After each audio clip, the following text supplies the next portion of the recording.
Votre grand journal du soir sur Europe 1 avec Mathieu Béliard. Bonsoir Sonia Mabrouk. Bonsoir Mathieu, bonsoir à tous. Votre invité ce soir, Alain Finkielkraut. Après tout ce qui s'est passé ces derniers jours, il accepte de répondre avec un peu plus de recul à vos questions et aux questions de nos auditeurs d'Europe 1 tout à l'heure au 39-21. Bonsoir Alain Finkielkraut. Bonsoir. Le principal suspect ayant proféré des insultes à votre rencontre a été placé en garde à vue. On en sait un peu plus sur le profil de cet individu qui serait proche des milieux salafistes.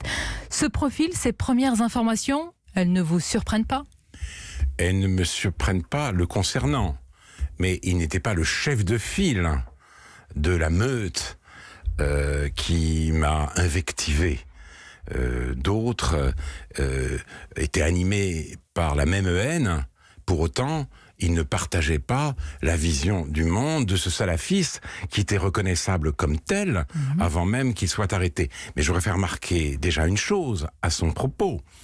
C'est que, évidemment, il m'a traité de sioniste, de raciste et de haineux, mais surtout, il a eu cette phrase saisissante en montrant son kéfier « La France est à nous, va à Tel Aviv ». Alors, va à Tel Aviv, c'était « Dégage, tu n'as pas ta place en France », mais en même temps, j'ai pas ma place à Tel Aviv pour lui non plus, puisque de toute façon, c'est une terre islamique volée par les Juifs. Ça veut dire, toi, tu n'as ta place nulle part. Mais surtout, la France est à nous. Parce que quand on entend ce slogan, ou quand on le lit dans certains journaux, sans dire son origine, on se dit, c'est une variante de la France aux Français. On est dans le cadre du fascisme classique. Sauf que non. Il dit, la France est à nous, nous les salafistes. Il est donc, lui, un adepte de la théorie du grand remplacement. C'est un remplaciste fanatique. Et c'est assez saisissant. Donc, ce grand remplacement n'a pas lieu. Je ne dis pas cela. Mais pour lui, il devrait avoir lieu et les Juifs sont les premiers qui doivent dégager. On rappelle que vous n'avez pas souhaité porter plainte, mais qu'une enquête, bien sûr, a été ouverte par le parquet de Paris du chef d'injure publique en raison de l'origine, l'ethnie, la nation, la race ou la religion. On verra. Oui, vous voulez dire quelque chose qui sera retenu ? C'est très intéressant. Oui, parce que j'ai vu les policiers hier, une commissaire divisionnaire, un commandant, et ils m'ont engagé à porter plainte, me disant qu'ils ne seraient pas sûrs de pouvoir retenir cette incrimination, et en cas d'injure, il fallait la plainte de la partie civile. Et moi, je leur ai dit, je vais y réfléchir. Non, je ne porterai pas plainte parce que je ne veux pas le dénoncer pour injure. Il ne m'a pas injurié, si vous voulez. Il a fait beaucoup plus que ça. Simplement, le droit est désarmé, ce que je peux bien comprendre, parce que il ne mettrait pas de sales juifs, mais de sales racistes. Et nous sommes dans le cas d'une incitation, de l'expression d'une haine, non pas raciale, mais antiraciste. Donc tout le monde est complètement paumé à cause de ça. C'est intéressant ce que vous dites, c'est-à-dire que les policiers vous ont encouragé. Là, vous dites ce soir que vous ne porterez pas plainte parce qu'ils ont des doutes que cette inculpation puisse aboutir. Voilà. C'est-à-dire ils peuvent ne pas pouvoir retenir quelque chose contre cet individu. Ils ne peuvent pas retenir l'incrimination qu'ils souhaitent, mais à ce moment-là, tant pis. Tant pis, moi je ne veux pas relayer cette incrimination légitime par une autre. Il y a ce que vous dites, il y a eu menace de mort également. Il y a eu menace de mort. Il vous a bien dit. Alors ça, il devrait quand même. Oui, parce qu'il m'a dit Dieu va te punir, ce qui n'est quand même pas le langage traditionnel de l'antisémitisme français. Il a dit Dieu va te punir. Oui, il était clair que il me promettait la mort. Alors c'était une mort dont il ne serait pas. En vous disant tu vas mourir, ça c'était clairement audible. Mais dans cette atmosphère d'aujourd'hui, si vous voulez, c'était comme une espèce de fatwa. Si vous voulez, une fatwa plébéienne. Vous avez été entre autres traité de sale sioniste. Alors l'antisionisme n'est pas puni par la loi. Certains députés, ça on a entendu parler, ont émis la proposition de le punir, mais le président a fermé cette porte. Il a raison, Alain Finkielkraut. Oui. Il a raison. Il est vrai que l'antisionisme est une idéologie étrange, parce que l'anticommunisme ne voulait pas la destruction de la Russie, l'antinazisme ne voulait pas la disparition de l'Allemagne. L'antisionisme veut liquider l'État d'Israël. Il n'en reste pas moins que ce n'est pas possible. Mais certains, pardonnez-moi, voient des nuances dans la définition de l'antisionisme. Est-ce que l'antisionisme, c'est la dénégation ou l'inexistence de l'État d'Israël, vouloir supprimer l'État d'Israël, ou est-ce que c'est la critique de la politique israélienne ? Et là, c'est autre chose. La critique de la politique d'Israël n'a rien à voir avec l'antisionisme. Je critique la politique actuelle de l'État d'Israël, et je dois dire que la LDJ, la Ligue de défense juive, a fait paraître un tweet hallucinant en disant le pro-palestinien Finkielkraut a été agressé, nous condamnons condamnons l'agression dont il a été victime, agression antisémite, mais nous combattons avec la même force et nous continuerons à combattre là ces aussi, idées. Il y a un mais. Oui, Il y a mais un justement, mais. nous combattrons ces idées parce que par eux, je suis vêtu comme un pro-palestinien. Mais De tous les côtés, finalement, vous êtes ou attaqué ou il y a un mais, on relativise oui, mais tout cela. évidemment Pas tout tous le les monde. côtés. Vous avez eu beaucoup de solidarité également. Alors, je sais pas. Moi, je pense pas qu'on puisse criminaliser comme ça l'antisionisme, mais si vous voulez, il y a un retournement de l'antisémitisme auquel il faut réfléchir. Et là-dessus, je voudrais répondre en votre temps. On dit les gilets jaunes, c'est un peuple un peu abruti, etc., perméable à toutes les influences. Mais qui me traite de raciste et de fasciste depuis des années et des années? C'est pas des petits commerçants ou des artisans bouchers, c'est pas dans les ronds-points, c'est dans les facs. Vous comprenez? C'est dans les facs. C'est une certaine intelligentsia, c'est une partie du monde journalistique, et qu'ont fait ces gilets jaunes-là, qui ne sont peut-être pas les gilets jaunes du début, ils ont traduit en injures et en crachats un anathème élaboré par une partie du monde intellectuel. C'est ça quand même qu'il faut retenir. Et d'ailleurs, j'ajoute...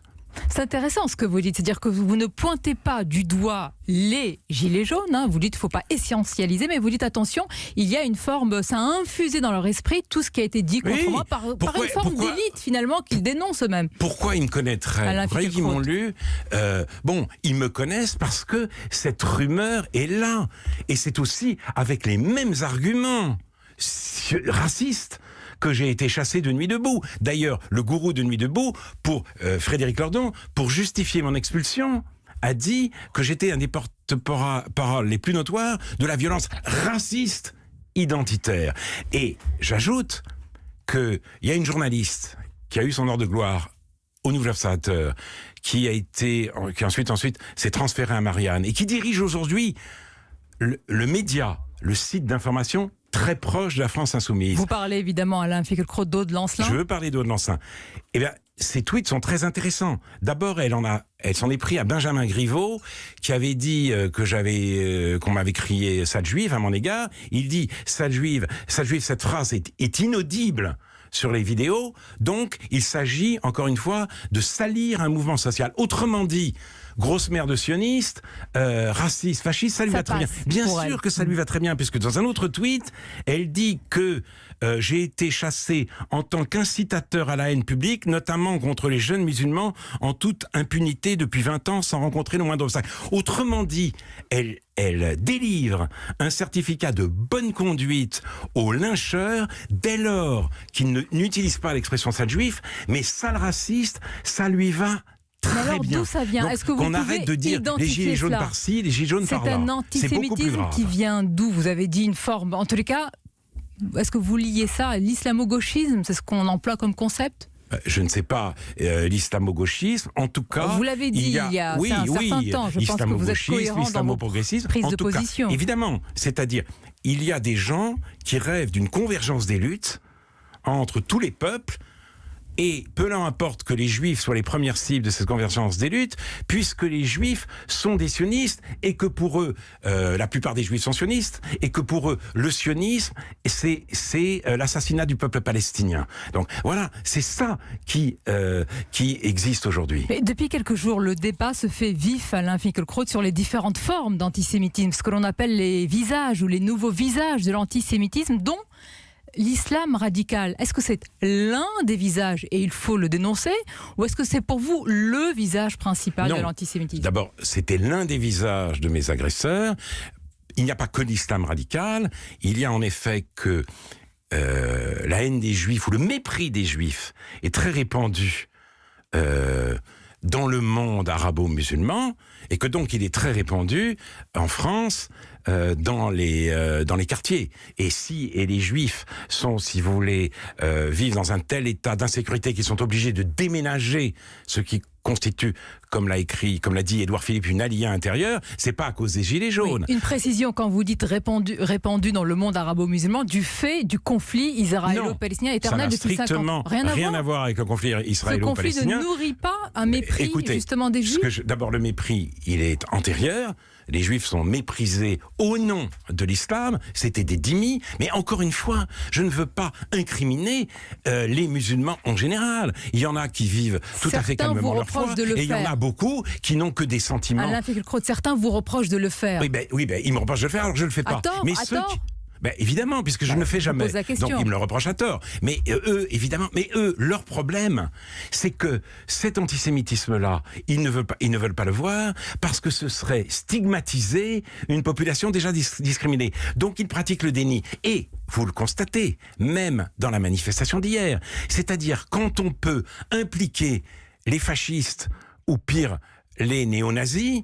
Quand on peut donc impliquer les fascistes ou les néo-nazis, on est tout content. On se dit, ça c'est le bon ennemi. C'est celui qu'on veut pouvoir détester. Dans un entretien à Valeurs Actuelles, Marlène Schiappa affirme qu'il y a une convergence idéologique entre l'extrême droite et les islamistes. Et elle précise une convergence entre la Manif pour tous et les terroristes. C'est ignoble. Unis selon...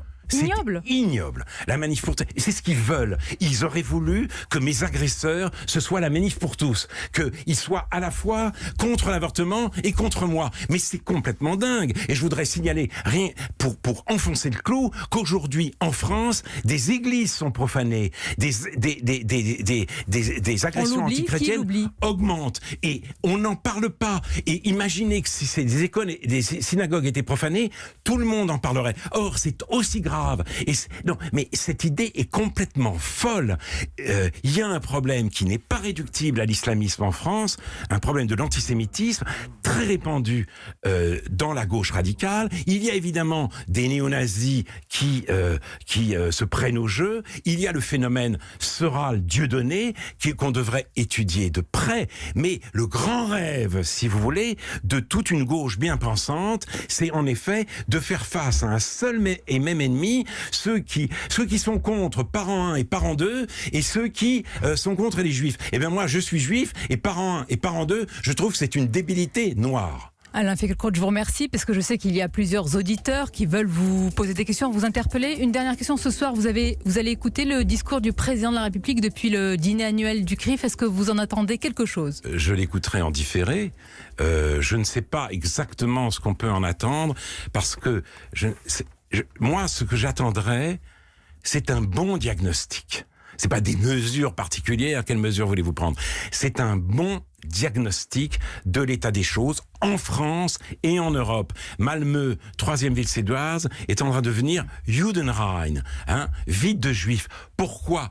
Comment ? Voilà ce qu'il faut pouvoir analyser. Et c'est ça que j'attends des responsables politiques et des intellectuels. Merci Alain Finkielkraut, vous restez avec nous. Merci à vous. Merci Sonia Mabrouk. Vous restez, oui, Alain Finkielkraut. Nos auditeurs ont des questions à vous poser. Ils ont envie d'échanger avec vous. Et ils vont composer le 3921 s'ils ne l'ont pas déjà fait. Beaucoup d'inscriptions. Restez bien sur Europe 1. On revient dans une poignée de secondes.